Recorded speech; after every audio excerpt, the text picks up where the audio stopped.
नमस्कार दोस्तों, एक बार फिर से आप लोगों का आपके अपने YouTube चैनल फिजिक्स टूल में बहुत बहुत स्वागत है।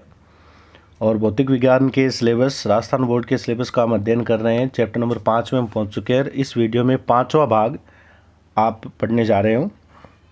उससे पहले कुछ एक दो सूचनाएं हैं, वो मैं आपको देना चाहूँगा इस वीडियो के माध्यम से। कुछ बच्चों ने कांटेक्ट करके पूछा है कि सर एक दो क्वेश्चन के बारे में पूछा है।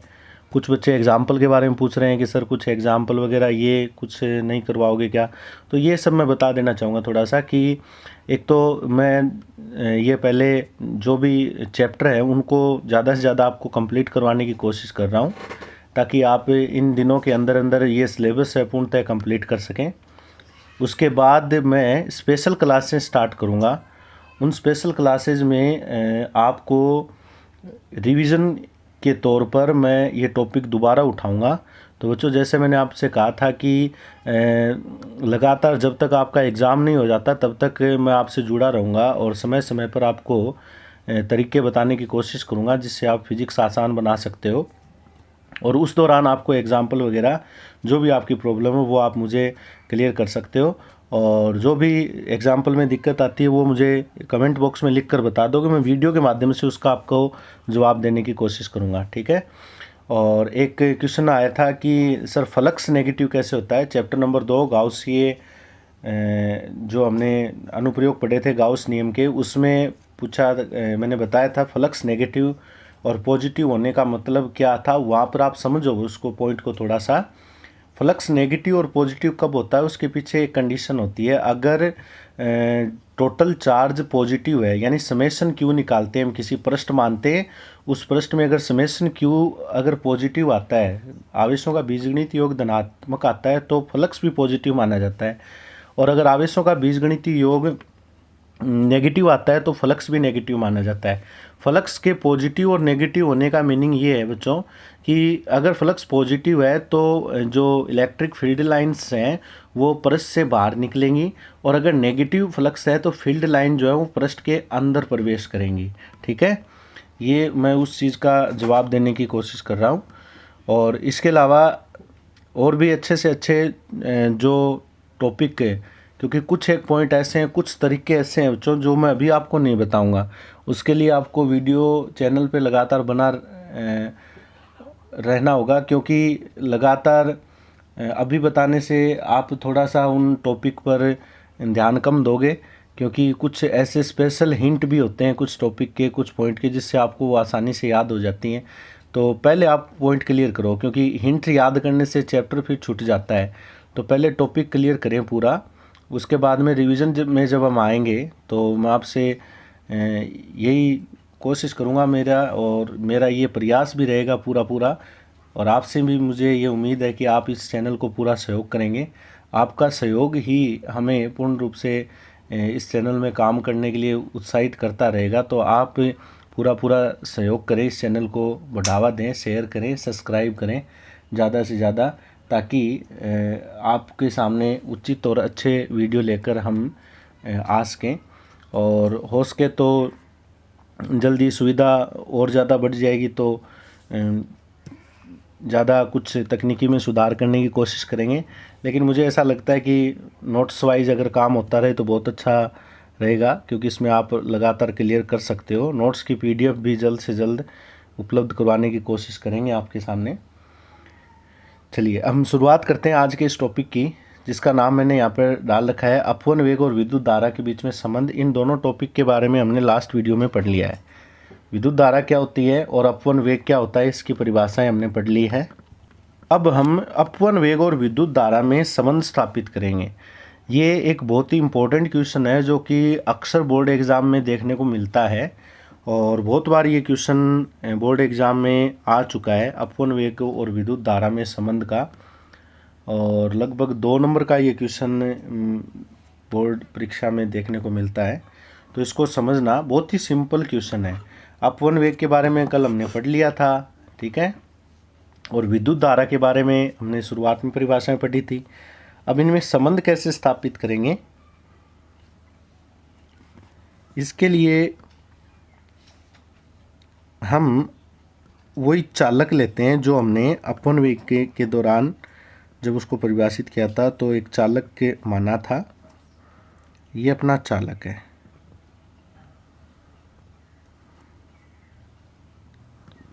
ठीक है। ऐसा चालक है जिसका अनुप्रस्थ काट है वो ए है। अनुप्रस्थ काट समझ गए, चालक का अनुप्रस्थ काट, जैसे मोटाई आगे का जो, जैसे ये चालक है तो ये जो गोलाकार जो हिस्सा होता है ये अनुप्रस्थ काट कहलाएगा।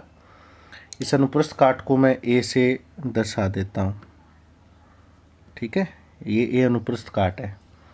और जो चालक की जो लंबाई है वो मैं स्मॉल एल से लिख देता हूँ। ये हमारा जो चालक है वो एल लंबाई का चालक है, ठीक है।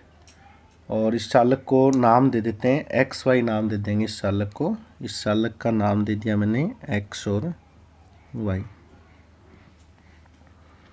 इस चालक में इलेक्ट्रॉन्स हैं, वो गति करवाने के लिए उनको गति करवाना पड़ेगा तभी धारा बहेगी। इनको गति करवाने के लिए मैंने यहाँ एक बैटरी कनेक्ट कर दी, ये लो, ऐसा हमने अपॉन वेग में पढ़ा था। ये बैटरी मैंने कनेक्ट कर दी, 20 वोल्ट की बैटरी है।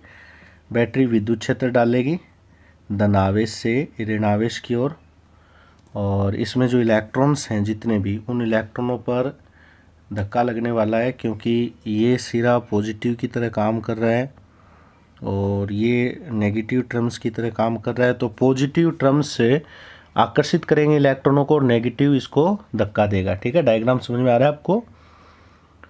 तो जो भी इलेक्ट्रॉन्स हैं इसके, यानी जो नेगेटिव जो भी इसमें पार्टिकल हैं जिनको हम इलेक्ट्रॉन कहते हैं, वो इलेक्ट्रॉन एक निश्चित वेग से, इस वेग के बारे में हमने लास्ट वीडियो में पढ़ा था, एक निश्चित वेग से ऋण सिरे से धन सिरे की ओर धनायनों से टकराते हुए एक औसत वेग से गति करते हैं, ठीक है। यानी ये जो पार्टिकल है, नेगेटिव पार्टिकल, नेगेटिव कण, ये सारे इधर आएंगे।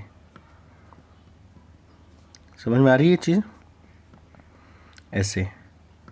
और जिस औसत वेग से आएंगे बच्चों उसे अपवन वेग कहेंगे, ठीक है। तो ये जिस भी वेग से गति कर रहे हैं वो अपवन वेग है। मैं लिख देता हूँ वी डी, ये अपवन वेग है। किस तरफ है इलेक्ट्रॉनों का अपवन वेग? माइनस सिरे, यानी वाई से एक्स की ओर कह दो। जब ये सारे इलेक्ट्रॉन इस तरफ जा रहे हैं तो धारा जो है ना, वो धारा इसके अपोजिट प्रवाहित होती है, इलेक्ट्रॉनों की गति के विपरीत दिशा में, यानी प्लस से माइनस का। धारा की डायरेक्शन ऐसी हो जाएगी इस बाह्य परिपथ में। चित्र समझ में आ गया आपको? चित्र को देखकर चित्र की लैंग्वेज वही लिख सकते हैं हम कि माना एक एल लंबाई और ए अनुप्रस्थ काट क्षेत्रफल का एक चालक एक्स वाई है जिसको 20 वोल्ट की बैटरी से जोड़ा गया है, और जब चालक में इलेक्ट्रॉन ऋण सिरे से धन सिरे की ओर गति करते हैं इस बैटरी के कारण, तो अपवन वेग से ये गति होती है, तो इसमें धारा प्रवाहित होती है। ये लैंग्वेज हम बना सकते हैं, ठीक है। तो मैं ये चीज़ यहाँ पर नोट कर देता हूँ। मैंने नोट कर दिया कि चालक एक्स वाई जिसका अनुप्रस्थ काट क्षेत्रफल ए तथा लंबाई एल है, और ये चीज़ भी मैंने मानी है कि माना इस चालक के एकांक आयतन में इलेक्ट्रॉन की संख्या स्मॉल एन है, क्योंकि इसके आयतन में कितने इलेक्ट्रॉन हैं और एक्स से वाई सिरे तक कितने इलेक्ट्रॉन पास हो रहे हैं उनकी संख्या भी हमें काउंट करनी पड़ेगी, क्योंकि हमें धारा निकालनी है। धारा और अपवन वेग में संबंध स्थापित करना है ना अपने को, तो धारा निकालनी पड़ेगी। पहले धारा निकालने के लिए हमें आवेश की जरूरत पड़ेगी। तो मैंने मान लिया कि इसके एक आयतन में एन इलेक्ट्रॉन है, ठीक है। क्योंकि देखिए बच्चों, इस टॉपिक को आप ऐसे समझ सकते हो कि अपने को निकालनी है धारा। धारा निकालेंगे तभी आवेश के साथ, इसे अपवन वेग के साथ संबंध स्थापित करेंगे। तो प्रवाही धारा का सूत्र क्या होता है?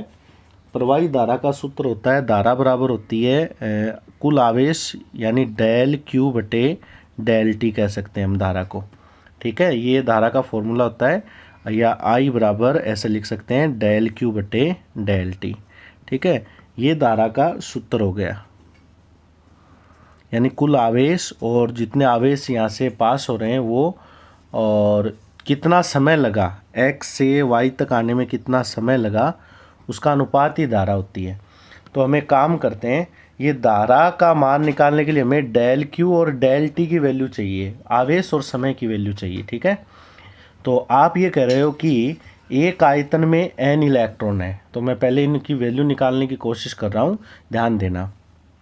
चूँकि आपको पता है कि ये जो हमारा चालक है, उस चालक का अगर आयतन देखूं तो चालक का आयतन होगा मेरे हिसाब से A इंटू एल, क्योंकि इसका अनुप्रस्थ काट क्षेत्रफल कितना है, A है, L लंबाई का चालक है, अनुप्रस्थ काट इसका A है, L इसकी लंबाई है। तो अनुप्रस्थ काट को लंबाई से अगर गुणा कर दें, क्षेत्रफल को अगर दूरी से गुणा कर दें, तो आयतन आ जाता है। तो ये इसका आयतन आ चुका है, इसका वॉल्यूम आ चुका है, ठीक है। अब आप कह रहे हो कि एक आयतन में n इलेक्ट्रॉन है, एक आयतन में n इलेक्ट्रॉन है, तो इस चालक के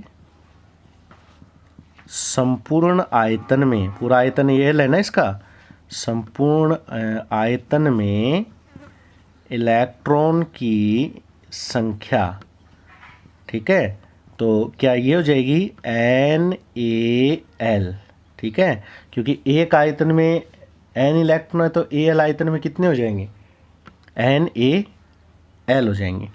अब अपने को पता है कि एक इलेक्ट्रॉन के पास चार्ज E होता है, ठीक है, इसलिए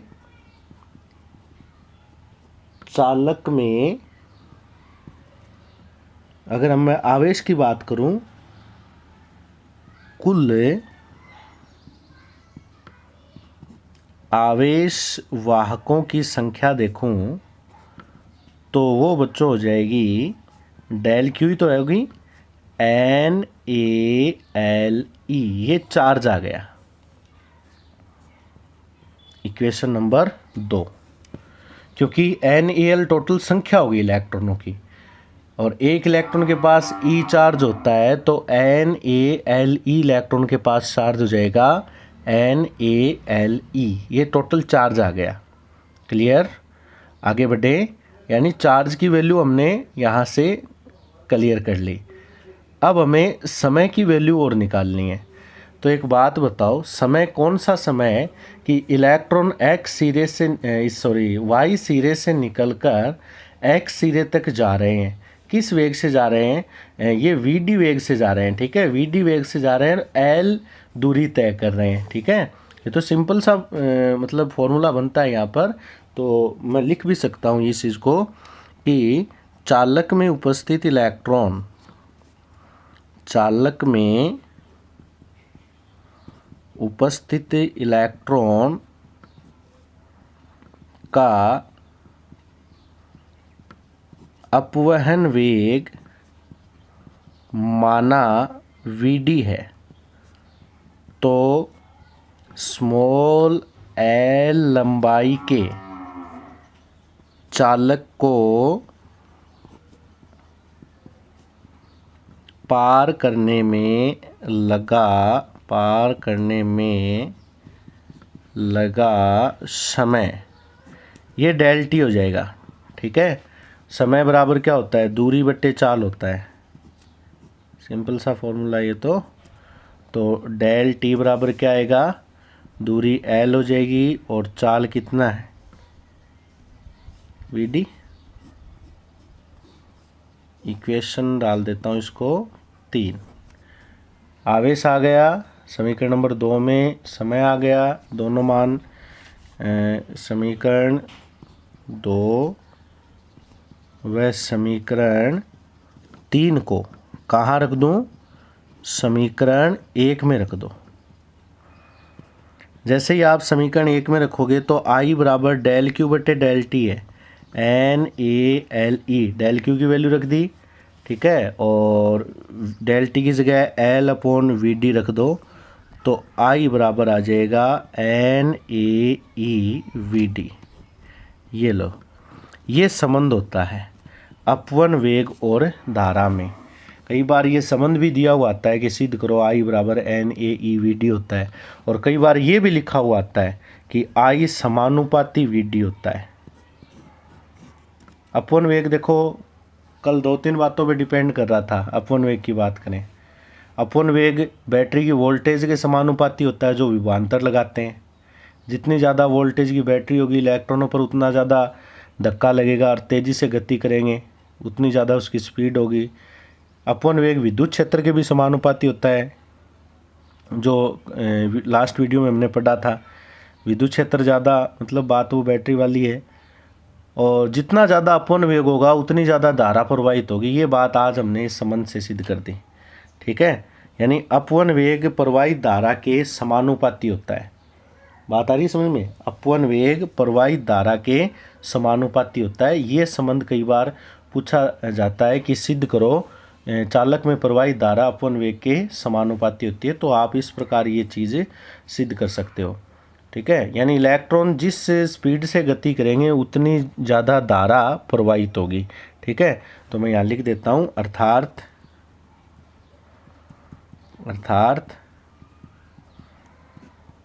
चालक में प्रवाहित धारा अपवहन वेग के समानुपाती होती है। ये तो साधारण सी बात है, हम नॉर्मल इस चीज़ को समझ सकते हैं कि इलेक्ट्रॉन जिस स्पीड से गति करेंगे उसी के अनुसार धारा बहेगी, तो प्रवाहित धारा इसके क्या होगी? समानुपाती होगी। अब इसी संबंध को हम एक रूप और भी दे सकते हैं। देखिए बच्चों, कल हमने एक चीज़ पढ़ी थी अपवन वेग के बारे में कि वी डी जो होता है वो म्यू ई होता है। पढ़ा था आपने ये ऐसा? ठीक है, वी डी बराबर क्या होता है? Mu E. म्यू गतिशीलता लिखी थी हमने, तो म्यू गतिशीलता थी और वी डी अपवन वेग था और ई विद्युत क्षेत्र था। अगर ये वैल्यू मैं यहाँ पर ट्रांसफ़र करूँ तो एक नया संबंध भी आ सकता है, I बराबर N A E mu E. देखो मैंने वी डी की जगह मान रख दिया, दिख रहा होगा आपको ये संबंध। ठीक है, वी डी की जगह ये मान रख दिया तो एक नई समीकरण आ गई बच्चों। ये जो समीकरण है ना, ये समीकरण किस किस के बीच में? ये धारा और गतिशीलता, ठीक है, विद्युत धारा तथा गतिशीलता के बीच में संबंध है।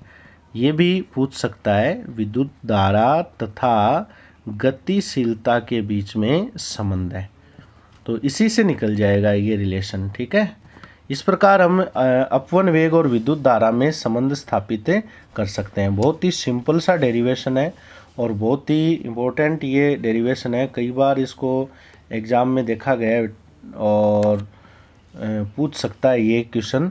तो अपवन वेग और धारा में संबंध हम इस प्रकार स्थापित कर सकते हैं।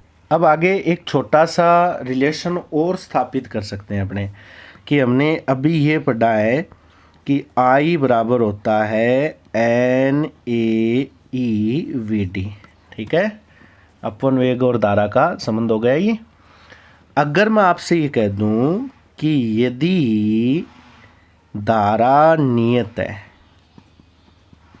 ठीक है, धारा नियत मान लूँ तो ये रिजल्ट आता है N A E V D बराबर कॉन्स्टेंट।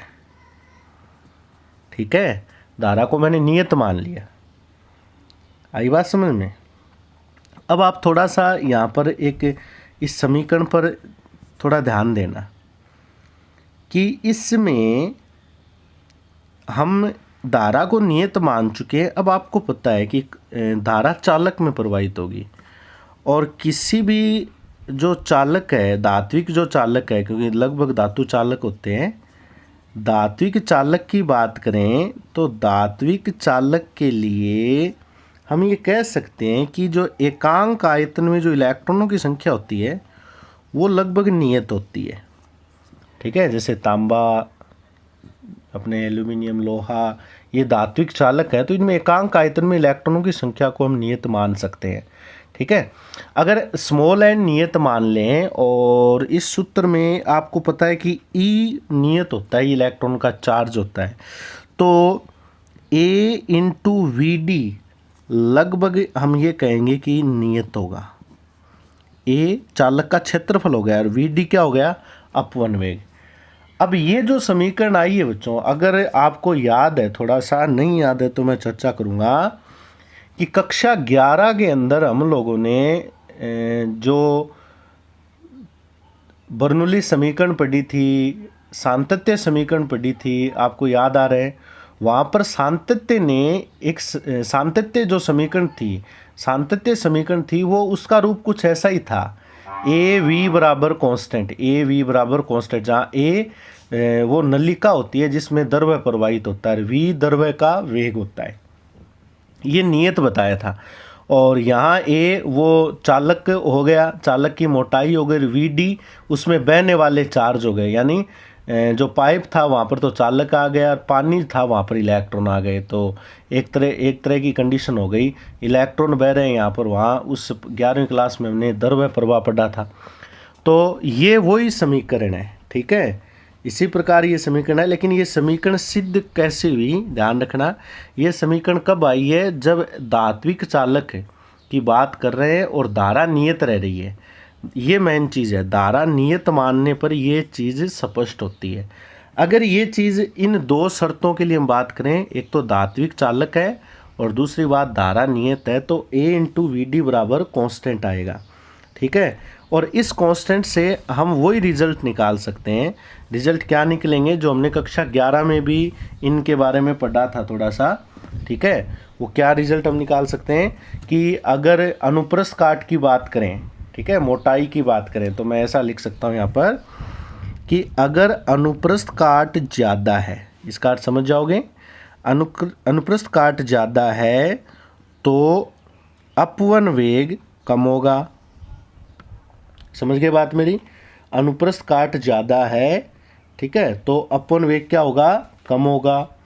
और अगर अनुप्रस्थ काट, इसका उल्टा कर दो, अगर अनुप्रस्थ काट कम है तो जो इलेक्ट्रॉनों की अपवन चाल या अपवन वेग है वो ज़्यादा होगा, क्योंकि इन दोनों का गुणा नियत रहेगा, ठीक है। तो ये बात यहाँ से आप समझ सकते हो कि अगर चालक उसका आकार अनुप्रस्थ काट अगर मोटा चालक है, ज़्यादा अनुप्रस्थ काट क्षेत्रफल वाला कोई चालक है, तो वहाँ इलेक्ट्रॉनों की स्पीड बहुत कम होगी। और अगर पतला चालक है तो वहाँ इलेक्ट्रॉनों की स्पीड भी आपको क्या मिलेगी, ज़्यादा मिलेगी। ऐसा ही हमने वहाँ द्रव्य समीकरण में पढ़ा था, सातत्य समीकरण में, ठीक है, कि पतले पाइप में से इलेक्ट्रॉनों की जो पतले पाइप में द्रव्य का प्रवाह का जो वेग होता है वो अधिकतम होता है, और मोटे पाइप में द्रव्य प्रवाह की जो स्पीड होती है, वेग होता है, वो कम होता है। तो यही बात यहाँ पर लागू होती है सेम।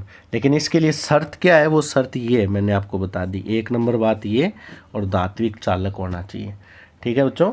तो आज की इस वीडियो के अंदर हमने आप लोगों को अपवन वेग और धारा के बीच में एक संबंध स्थापित करवाया है, जो कि बहुत ही इम्पोर्टेंट क्वेश्चन है, और काफ़ी बार मैं बार बार कह रहा हूँ, ये चीज़ परीक्षा में पूछी गई है, तो आप इसको क्लियर करना और इस टॉपिक को तैयार करो।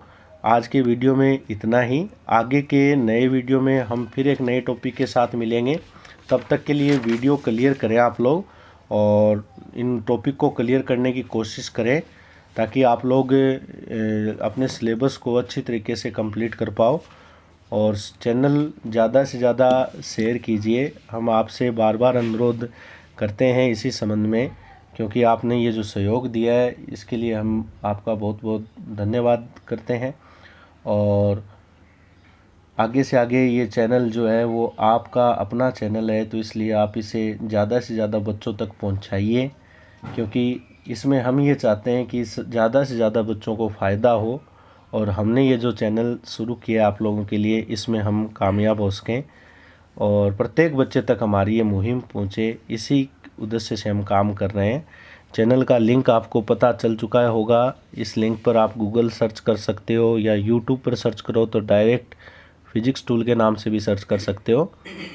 और लगातार वीडियो आपको मिलते जा रहे हैं, वो भी सिलेबस के अनुसार। तो अब अगर आप इस मौके को चूक जाते हो तो शायद ये सिलेबस ऐसा मौका दोबारा नहीं मिलेगा, जिसमें आपको डेली के अपडेटेड वीडियो लगातार मिलते जा रहे हैं पार्ट वाइज। तो नोट्स बनाकर अच्छी तैयारी कर सकते हो। तो आगे के वीडियो में हम फिर मिलेंगे एक नए टॉपिक के साथ। तब तक के लिए इन टॉपिक को तैयार कीजिए, इनके नोट्स बनाइए, कोई एग्जाम्पल वगैरह है तो उनको निकालिए और तैयारी कीजिए घर पे रहते हुए। जय हिंद, जय भारत।